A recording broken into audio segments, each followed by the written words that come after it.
I always tell people when you're first learning oral blocks, if you can, purchase a canine skull, a normal size skull, and a cat skull to have in your clinic as reference. So you can then picture in your head a 3D image of where you're going, and you're going to feel confident that you did a good job. Hey everyone, and welcome back to another episode of VetFolio Voice. Sheena Davis, who is a licensed veterinary technician and veterinary technician specialist in dentistry, joined me for this one to talk about one of my favorite topics, regional blocks during dental procedures. I think I like talking about dental blocks so much because for me, they're an example of a procedure where I can look back on the past decade and appreciate how far I've come in learning how to safely and effectively use these blocks.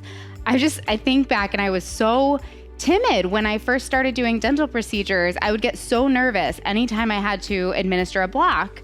But as I performed these blocks more and more, and I started to just see the positive effects of using these in my patients and controlling their level of pain, their anesthetic plane, I think seeing all the positive effects really made me determined to continue to improve my technique and develop a comfort level, develop confidence in using these blocks because they were benefiting my patients so much. Now, don't get me wrong, I still have a lot of respect for these procedures and the complications that can occur if we're not careful. But now instead of approaching them with fear and trepidation, I approach them with confidence and appreciation for the benefits that I've seen them provide to my patients over and over again. This episode was inspired by an article Sheena wrote for Today's Veterinary Nurse titled Performing Oral Regional Nerve Blocks for Veterinary Patients. So if you enjoy this episode, I highly encourage you to check out that article as well as Sheena's other work. You can also find her on Instagram at Big Apple LVT, where she shares more about dentistry and her work as an LVT and VTS. Sheena Davis is the owner of Big Apple LVT Consulting and has worked in private practice for over 16 years. In 2020, she achieved VTS certification in dentistry and certification as a veterinary cannabis counselor. She curates the library for the Veterinary Cannabis Society, and in her personal time, Sheena can be found gardening and enjoying a movie at home with her husband and 2 cats. All right, let's go ahead and talk dental blocks. In the age of Dr. Google and conflicting influencer advice, it's important to follow the evidence. That's why the NAVC publishes free veterinary journals for every member of the veterinary healthcare team. Subscribe to Today's Veterinary Practice and Today's Veterinary Nurse for evidence-based clinical insights. Or check out Today's Veterinary Business for practice management guidance and deep dives on the latest industry trends. Visit navc.com and hit the Publications tab to learn more and subscribe today. Well, for this talk, I'm joined by Sheena Davis, licensed veterinary technician and VTS in dentistry, and we're going to cover a topic, one, that I get really excited about because I love dentistry, and 2, that I think is so important for the comfort and well-being of our patients, and that's oral regional nerve blocks in our patients when we're performing dental procedures. So, Sheena, thank you so much for joining me. Thanks for having me. I love talking about this too. I'm a big dental nerd. I love it. People hate it, but it's my little piece of heaven. It is a little polarizing, isn't it? Like, there's not a whole lot of in between when it comes to dentistry. I feel like there's like, we love it or we hate it. It's one or the other. It's definitely very black and white. Yes, I love it though. I'm with you. So when we're thinking about doing these oral nerve blocks, when I graduated, there was this thought about we're going to mix lidocaine and bupivacaine together, and we're going to get the fast-acting nature of the lidocaine, and we're going to get the long-lasting nature of the bupivacaine or mepivacaine, whatever it is that you're using. I think it was generally bupivacaine. But more recently, I know we've kind of gotten away from that. So what medications do you use when you're formulating a local block? So I have a couple of medications I like to keep into my back pocket just to always have on hand. Obviously, it also depends on what you have in clinic. Some people just have just one type of drug, and then that's okay if that's all you have. But, I've been spoiled. I have my pick of the litter, whatever I want for drugs. And I usually tend to use Marcaine, bupivacaine, and I mix that either with an opiate or sometimes another medication like dexmedetomidine to kind of extend the life of that drug, especially if I'm working in cases that have really bad dental disease or have extensive extractions happening in their mouth. Or if you do come across something more severe like a jaw fracture, you want something that's going to give you more pain management. So you're not just relying only on your CRIs and other medications. When we're talking Marcaine versus bupivacaine, is there something in particular that would, if you had the choice of using either one, that would cause you to choose Marcaine over bupivacaine? Not really. I think most often it's, again, cost prohibitive. If like it's too expensive for the name brand Marcaine, bupivacaine's fine. The generic brand is just as good. I just feel like I've had the privilege of using both. I haven't seen any differences. I think sometimes when there's been a back order and there's nothing on the shelves, people have also used ropivacaine, which is also acceptable to use and mix with these other drugs, just to kind of give people an idea out there that you do have something to work with. So either one's fine. And just to clarify, when I'm saying Marcaine versus bupivacaine, and I say Marcaine, my head, I'm thinking carbocaine. Are we on the same page there? Yeah. Okay. All right. Just making sure. And I think it's also interesting that you mentioned using dexmedetomidine in your blocks. I've combined these locals with buprenorphine. One, do you use buprenorphine in some of your blocks? And two, can you talk about how you combine dexmedetomidine with these drugs and how that's kind of working to create a longer lasting block? Yes. So going to the opiate first, I like to use my opiate because it's something that we readily have available. Of course, you have to pull it from your controlled substances, log it out, and use it appropriately and waste whatever you're not using. I like that drug specifically if I'm working with patients that have like heart disease or something else going on that I don't want to kind of be messing with my cardiovascular system too much. So I'll reach for that opiate. And it also extends. It works really well with your bupivacaine to extend the life of that block for about 3 days time. So that patients get really good pain relief in that way, which is awesome, especially if you're, again, doing a lot of extensive work in the mouth. There's been a lot of research that's come out mostly heavily on the human side that does say that adding a little dexmedetomidine to a local regional block has been shown to be very effective. And I've seen it anecdotally in clinic work very, very well. I think we're still waiting on a paper that's actually focusing on adding dexmedetomidine in small animal regional blocks. I just haven't seen any as of yet. And if anybody else finds one out there, great. But I work with some anesthesiologists that have like been doing it anecdotally and seeing good positive results. So basically what I tend to do is take about 1 microgram per kilogram of the drug and I add it to my solution, which is my bupivacaine or Marcaine, and I would usually divide that into whatever quadrants I'm administering it to. The only important thing is that you're giving it into a regional block, yes, but it's also going to have not only a local effect, but still has a systemic effect. So if you didn't give dexmedetomidine in your original drugs for sedation or induction, you're going to see that heart rate drop a little bit. So don't be alarmed or upset. Obviously, if your patient is contraindicated to use that drug, I would obviously pivot to something else, like bupivacaine and an opiate instead. And if you don't have buprenorphine, you can always substitute any other opiate. So if you want to put in a little bit of methadone, something like that, that's fine. It also works because again, not a lot of people have the plethora of drugs out there to use. And I find that to be very, very useful.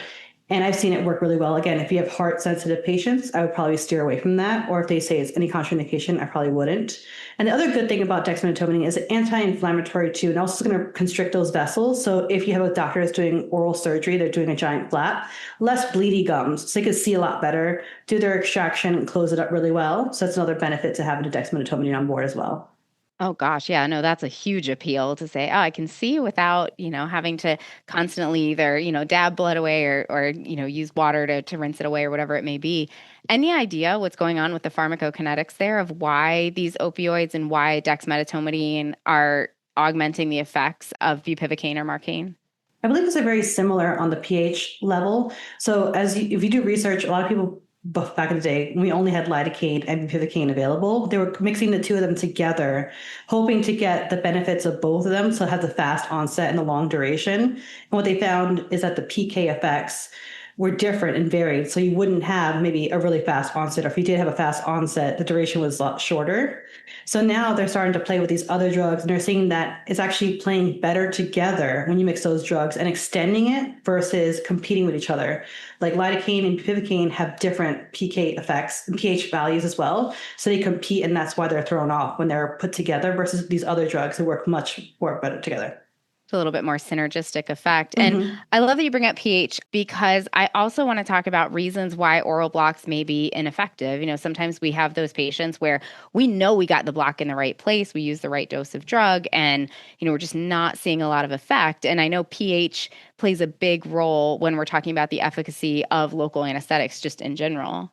Yes. So another important thing too is like when you're calculating these drugs, it's good to know what your max value is and the drugs you're giving, you want to go over that and cause any sort of negative adverse effects with those drugs. So when you're applying a drug, you want to feel like you applied it appropriately, correctly in the right spot, and it's going to work. And when it's not working, your instinct is to say, I should give a little bit more. So before you give a little bit more, sometimes you need to assess what you're seeing in front of you. And that could be anything from like, how bad is this mouth inflamed? If this mouth is severely inflamed, those sodium channels are not working properly. So they're not going to absorb that medication and bring it into the space you need it to go to create that analgesia. And that's when you're going to have to go into your tool belt again, think about it and say, maybe I should add on a CRI to kind of help this patient get through it. Or maybe even like a little bump of ketamine before you start a CRI to kind of see if that'll maybe release some things and kind of decrease the catecholamines in the system. So it's kind of thinking about those things and those aspects. And that's what you kind of like trip up on when you're doing dentistry. The people tend to forget that because they're kind of like, oh, I'll just give a little bit more. And it's kind of like, oh, let's just see what's going on here. So in those cases, I mean, because sometimes in a lot of these cases, we see severely inflamed gums. And, I have an inkling that my local blocks are not going to be quite as effective as I want them to be. I still feel like I still give it a try. I still apply the local blocks and get whatever effect I can out of them. But to your point, I follow that up with ketamine, with a CRI, with some other form of analgesia. Is that your thought too? Is it even worth it to try these local blocks if we know we have a mouth that's severely inflamed? I would still try it regardless because something's better than nothing. And it might have not the greatest effect, but it's going to have some kind of effect. So why not throw it in there? The balanced anesthesia is what we're going for. So why not try it? And there's no harm in giving it. I agree. I'm glad we're on the same page there because I'm like, I'm just going to try. I have a feeling it's not going to really do a whole lot, but I'm with you. I kind of feel like even if it's just doing a little bit, it's doing something in there. It's got to be better than nothing. Yes, I think it's very easy to say like, I'm not going to do it because I'm going to do something else. But then you got to take time for that to kick in, make sure that patient's feeling it. And because if the doctor's going to start cutting right away and you're starting to set up CRI, that patient's going to start paddling or waking up or feeling sensation before you're even there. So I'd rather say, everybody wait, let's put the block in first, give it time to kick in. Because again, all these drugs take a certain amount of time until they kind of get on their onset before you start cutting. Because that's the whole point. Like when you're planning your anesthesia is to say, when should I apply this block for the greatest effect so that my patient doesn't feel anything? Because if you're going to apply it and the doctor is ready to slice 2 seconds after you, that's also not going to be beneficial to the patient. I think that's a really important consideration. You're actually speaking to something that I have had to change in my own dental protocols when I'm doing these procedures is I block almost every patient just because why not? It helps lighten up the rest of the anesthesia that I have to use and it keeps them more comfortable, even if I'm not doing extractions. A lot of times there is a lot of gingivitis and, I can imagine they're probably a little sore and I appreciate some pain meds after I go to the dentist and I know what happened, whereas we can't always explain it to them. So I tend to block pretty much every patient that I have under, unless it's a true prophylaxis. But when it comes to the timing of the block, that has changed for me over time because I used to do exactly what you're describing. I'd do my whole procedure. Now I'm ready to extract. Let me go ahead and put these blocks in place just before I'm ready to extract. And they're still painful and it's not working. And we probably have less of a chance that it's going to work very well because we're winding this patient up. So I've started blocking way in the beginning of the procedure because I figure it can't hurt to give them that extra analgesia even while we're just scaling. I mean, the oral exam, I have that probe under their gums and everything. That can't be incredibly comfortable. And that way, I've found it to be much more effective by the time we are ready to cut. So I'm wondering your philosophy on that. Do you tend to block just with extractions or are you more along the same lines of, let's block every patient early and often, so to speak? I think I like to block them early and often, especially if I know we're going to get into a mouth that we're suspecting to have a high grade of dental disease. So most often that I'm already kind of preemptively getting it ready. I already have my syringe drawn up, my calculations done, ready to go, and all my materials available. So as soon as I'm taking that x-ray and I see anything that's questionable that the doctor I know is going to go for, I'm blocking that right away. Or sometimes the doctor will tell me, oh, we know this animal's coming in for 2 craniosacral fractures, like 208 and 108. We're definitely getting those. So I'm automatically blocking that as soon as they're asleep. So I'm kind of like preempted to get it on there just to make sure it's already cooking. Because it's going to take, I think, most drugs about 10 to 20 minutes to kick in anyway, unless you're lidocaine. But again, lidocaine is something you would want to go for maybe if you're going to do like a deciduous extraction. Maybe you would give that something really quick so you kind of get that baby tooth out. And then you're probably going to follow that up with a neuter or a spay. So then they're kind of going to have other analgesias on board. But when you're doing dentistry alone, that's something I'm kind of like, It's like hit or miss if I want to go to lidocaine. Again, if you don't have anything else, that's all you have, understandable too. Absolutely. Absolutely. So I love that we're on the same page there, like block them early and often. But of course, some of the hesitation that we'll hear when it comes to dental blocks has to do with the potential for complications, chewing on the tongue or damage to the eye or something like that. I do think it's something that requires practice, and you certainly want to make sure you have a good mentor and you feel confident in your technique. But what are your thoughts when it comes to, like, I guess if you had someone say to you, I don't want to block every patient. I only want to do it when it's absolutely necessary because I'm concerned about the risk of complications or something along those lines. What would you say to somebody who's kind of carrying around that fear of complications? Well, to understand is like most things come with some kind of complication or potential for complication. I mean, everything we do, there's nothing that's really benign. So I always tell people you're already scared of the unknown that hasn't happened yet. So as long as we know what we should avoid, then why not give something and then we'll cross that bridge when we get to it? Because most often, if you're thinking local regional blocks, you're thinking mostly like, localized hemorrhaging. You're going to have like, subcutaneous swelling of some blood if you like nicked a vessel on the way in or out. That's easy. You just kind of put your pressure there, hold it off. It's going to be bruised and ugly. But again, if it's in the mouth, no one can really see it.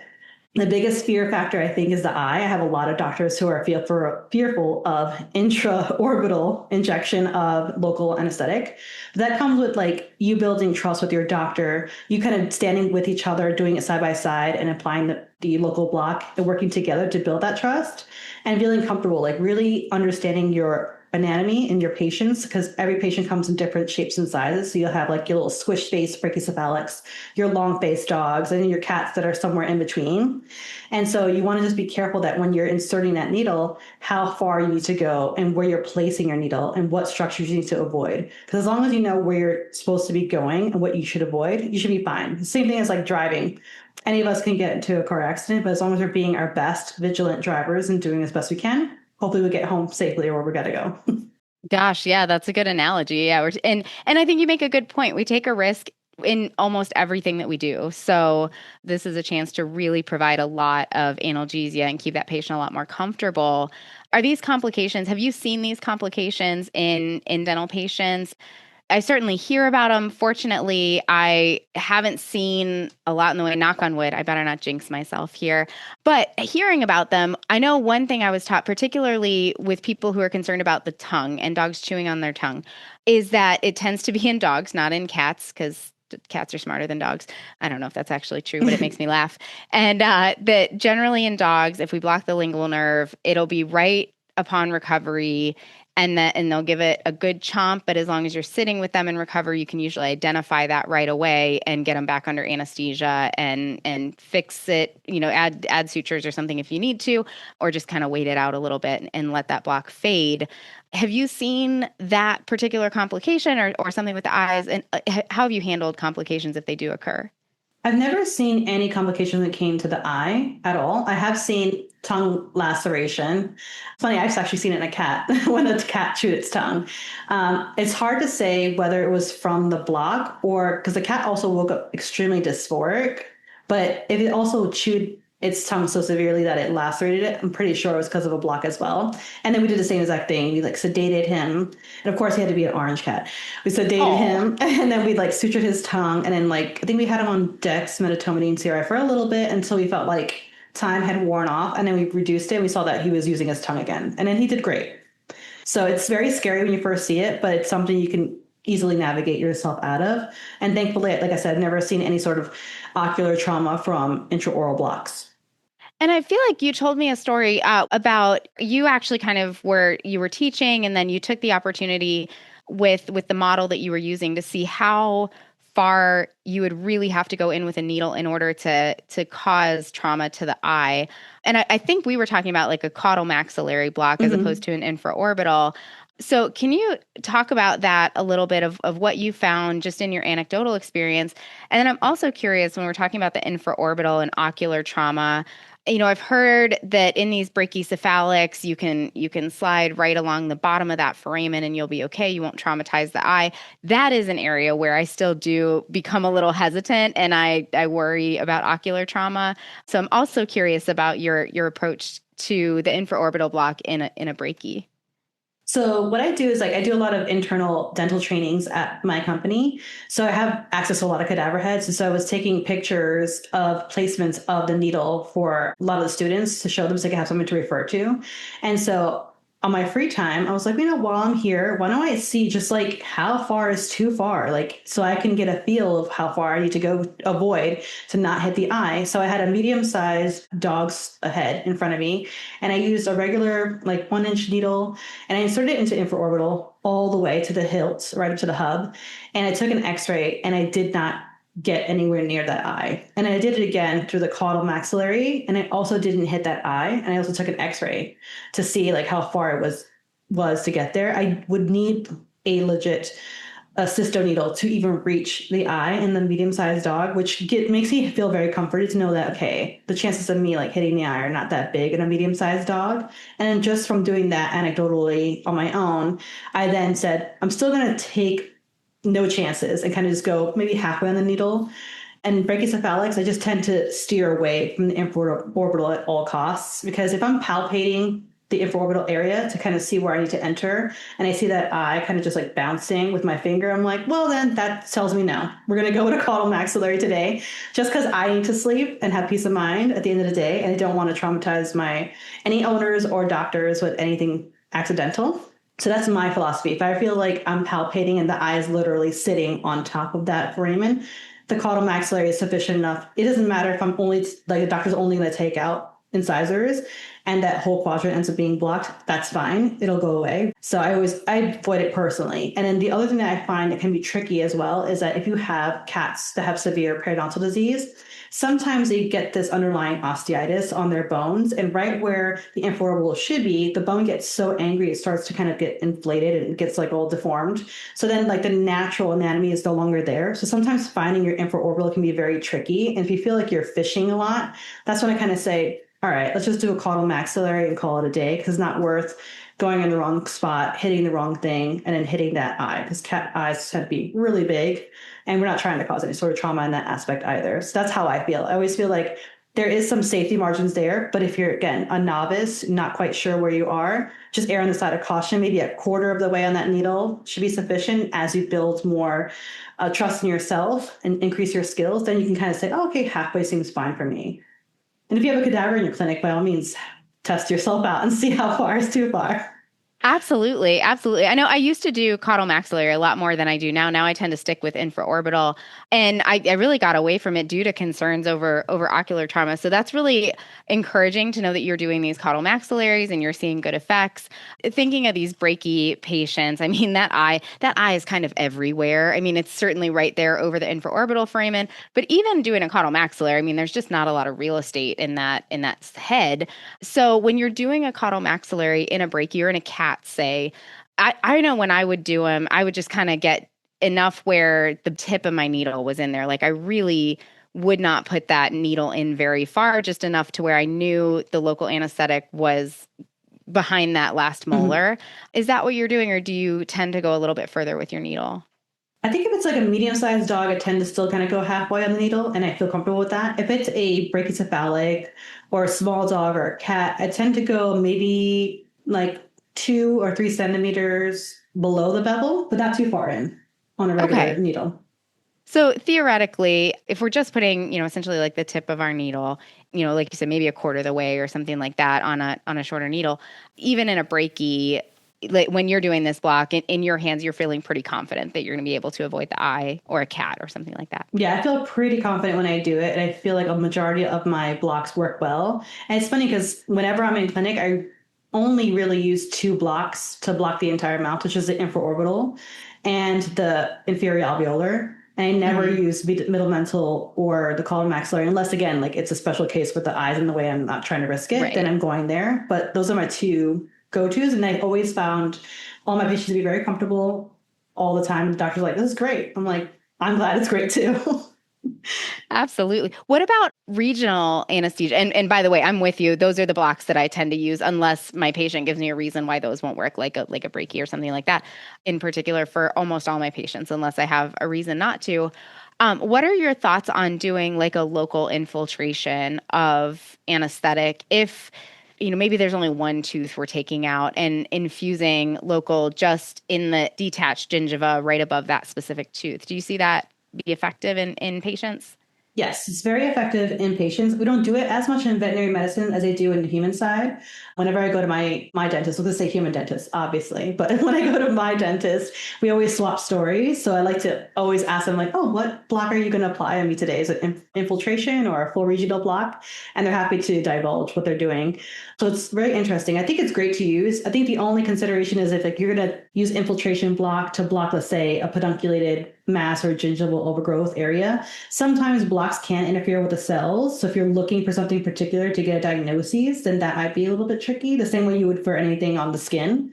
So I would, in that aspect, I would kind of like be leery to see like, I want to get good margins, get information for the doctor. So maybe a regional block might be the answer, but I think it's a good idea to do. Like say you're going to do a gingivectomy in a certain area, and you already know, let's say the animal is known to have hyperplasia, then by all means, an infiltration block, and then just go ahead and cut the extra gingiva off.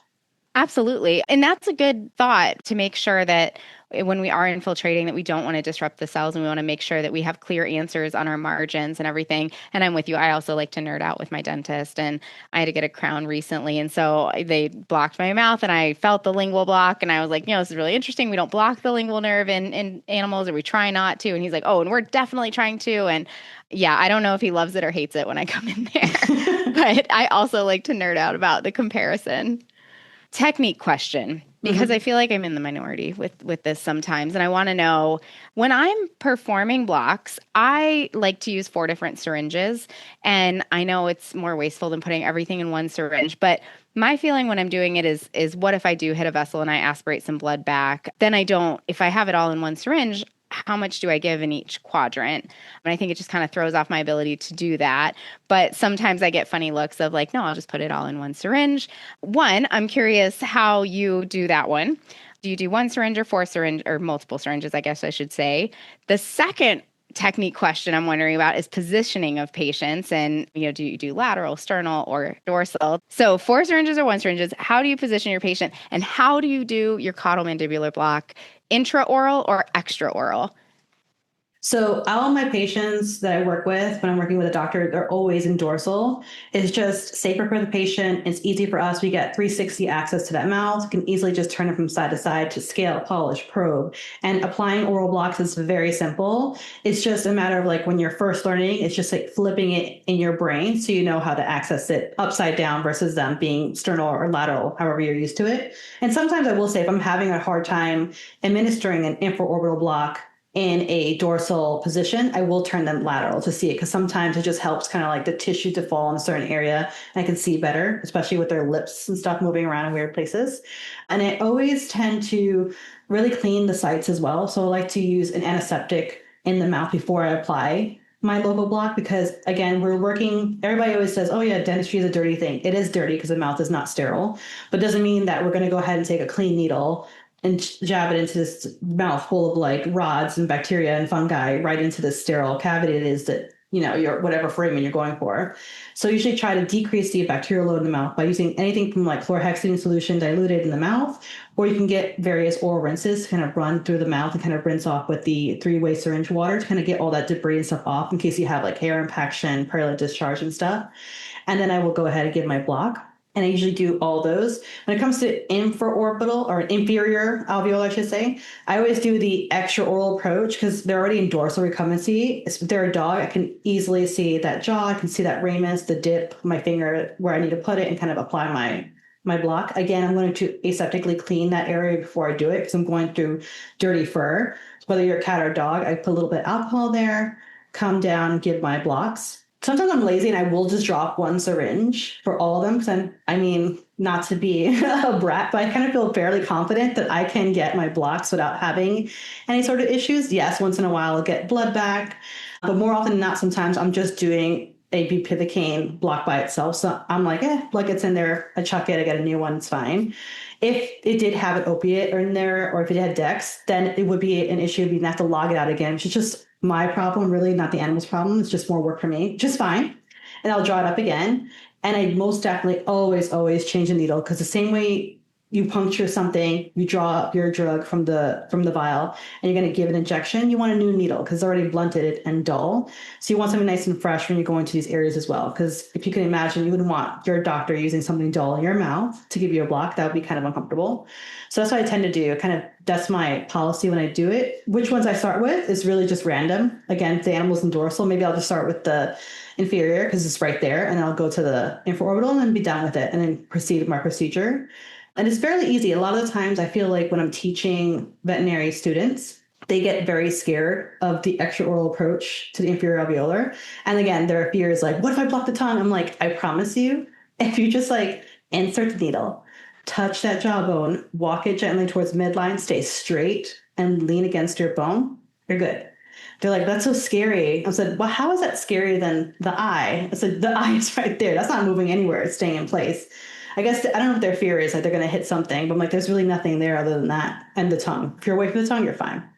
So it's very funny, but people tend to learn it quickly. And once they get comfortable with it, they're like, wow, this wasn't that bad. I'm like, no, it's not that bad. And then your patient's going to feel so much better. And your anesthetist is going to be very, very happy. They don't have to like chase your dog or your cat with like propofol or alfaxolone to keep them sleepy. Okay, so I was 1 out of 3. I am still in the minority, and I'm going to stay here and I'm comfortable with that. I also do the extra oral approach. I think you said it perfectly there. Walk it off the bone and staying straight. That's the biggest thing I've seen is it's easy to not realize you're tilting that needle in towards midline and you're not staying straight. So making sure you know your patient's positioning, you're staying really parallel to that bone. I agree with you. I prefer the extra oral approach for that. I tend to put them in sternal. Just something about dorsal makes me feel, I guess I worry about the water in the mouth. And so I'm always curious because I agree with you. I do feel like a lot of things are easier if they are in dorsal recumbency, but I just have this image in my head of aspiration and things like that I can't get over out of my own way here. So how do you deal with making sure you're keeping them from aspirating and the fluid's coming out of the mouth instead of going down into the back of the throat?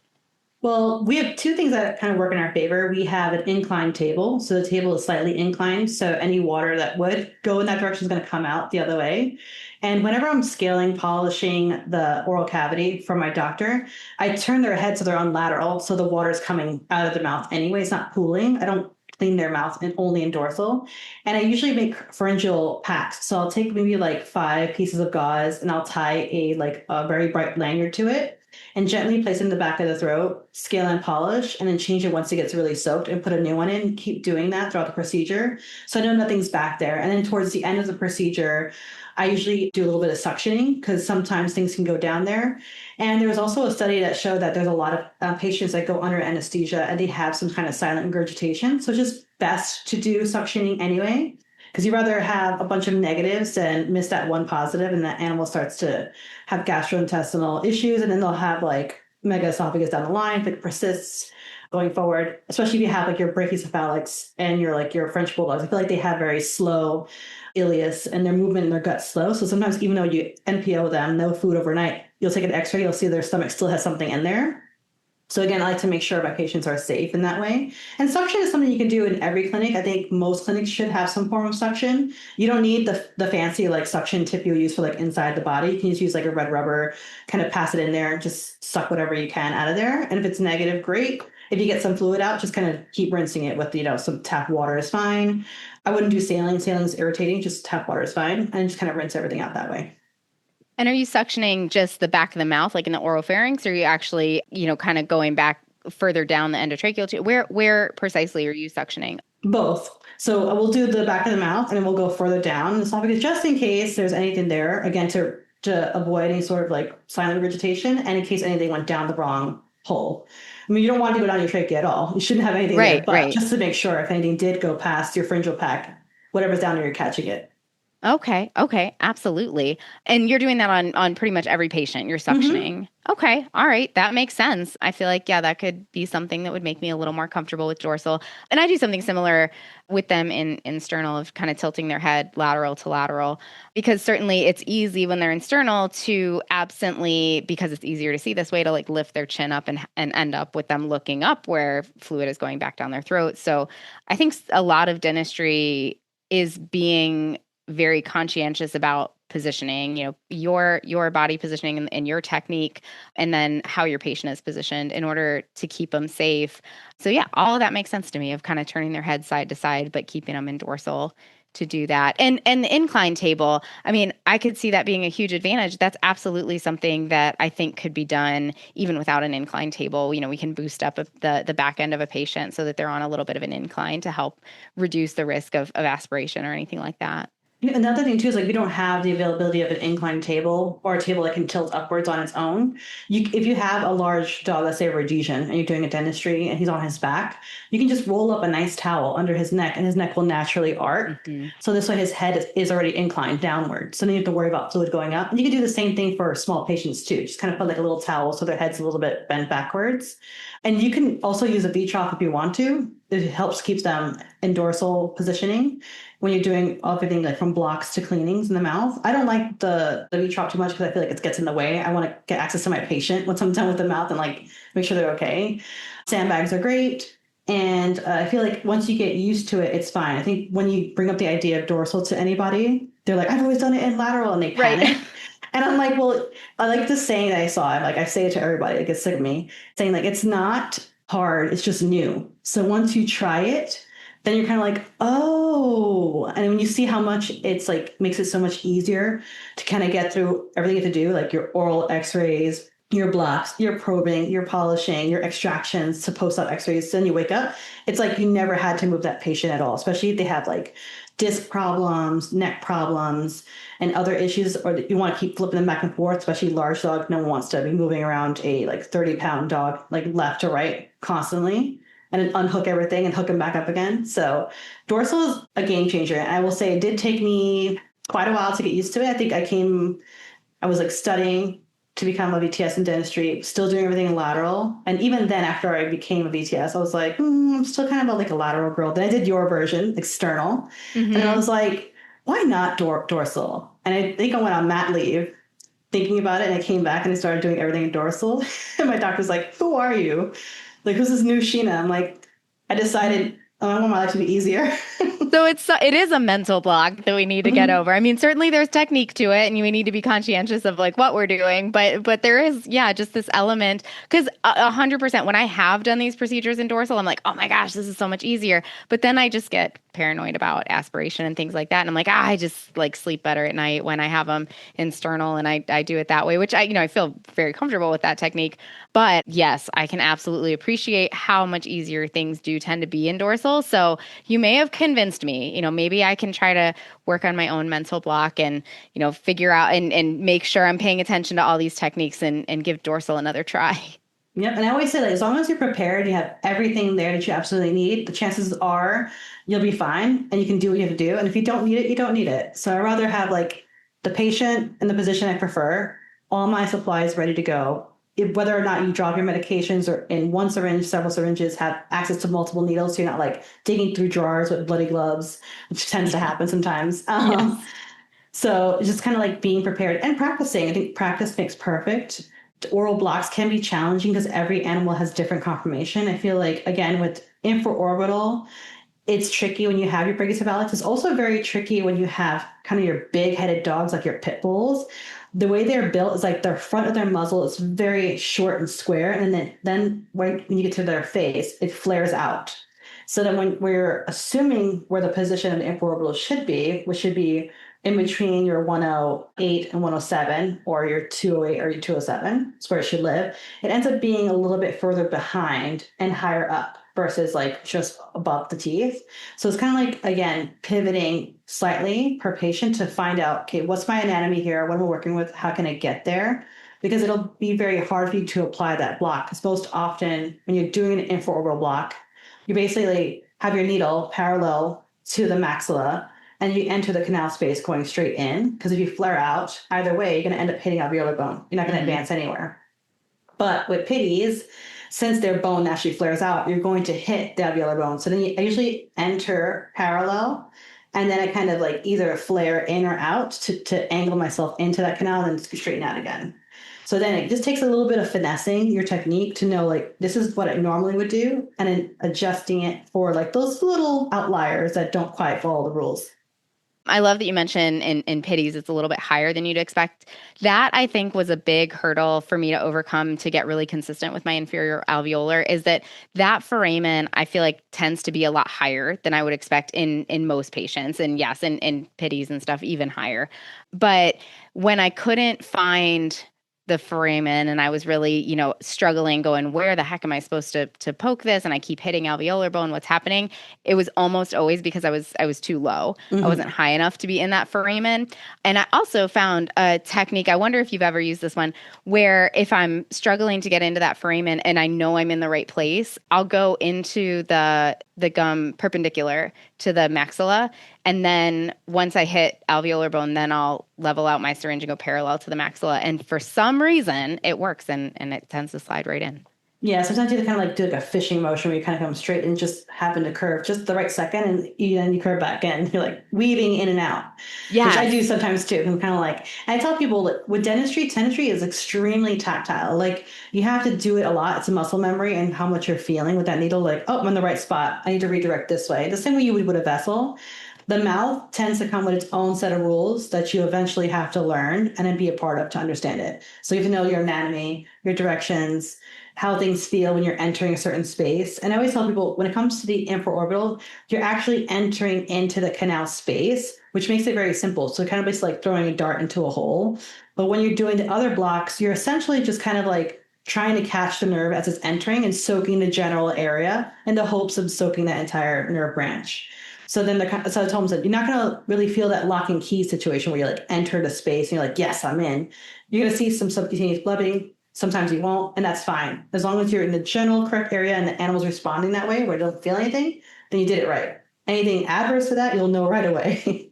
Yes, no, and you're so right. It is so tactile. You do kind of have to just like be one with the mouth. And that's, I think, where so much of the practice comes in of doing it over and over and over again, because every animal is different. And so being able to visualize that anatomy so that you can make those little tiny adjustments and you can picture where that foramen is going to go or where that nerve is going to exit and get your needle in the right place. Yeah, it's not something that, I think we just pick up one day. I think it is something that you have to, I know, at least for me, I've had to look at that anatomy over and over and over again. And I still go back to it. Sometimes I go, wait, where is this nerve and where am I aiming for? And then once you are familiar with where everything is, well, now we put tissue over the whole thing. So that's where that tactile part comes in. And it can just, it can require a lot of repetition to get comfortable and to be one with the mouth. Yeah, I always tell people when you're first learning oral blocks, if you can, purchase a canine skull, a normal size skull, and a cat skull to have in your clinic as reference. So you can then picture in your head a 3D image of where you're going. So you're kind of like doing that, pretending you're Superman as you look at your patient to kind of see where it is and get used to what you're aiming for. It's also great for practicing x-rays. And then I would say if you're not comfortable enough with that and you still feel unsure, attending some kind of wet lab that has cadavers where you feel less pressured you're going to cause harm because they're already deceased. And you can keep practicing on different types of heads. Because when you get cadaver heads from these facilities, you're not guaranteed a medium-sized skull. Sometimes they'll give you a brachycephalic or a pitty, most often pitty, sadly, or a small breed dog. And you can kind of practice your technique on different ones and say, hey, can I borrow your skull, your head there? Because I have a different type, want to try it. And you just practice. And as you get more comfortable, build that muscle memory and that tactile feeling, you're going to get confident and become more successful in doing it. And it's going to increase patient safety and efficacy for that patient. They're going to feel comfortable. They're going to be safe. There's not going to be any adverse effects. And you're going to feel confident that you did a good job. And hopefully you could teach someone in your clinic once you feel like you're the champion.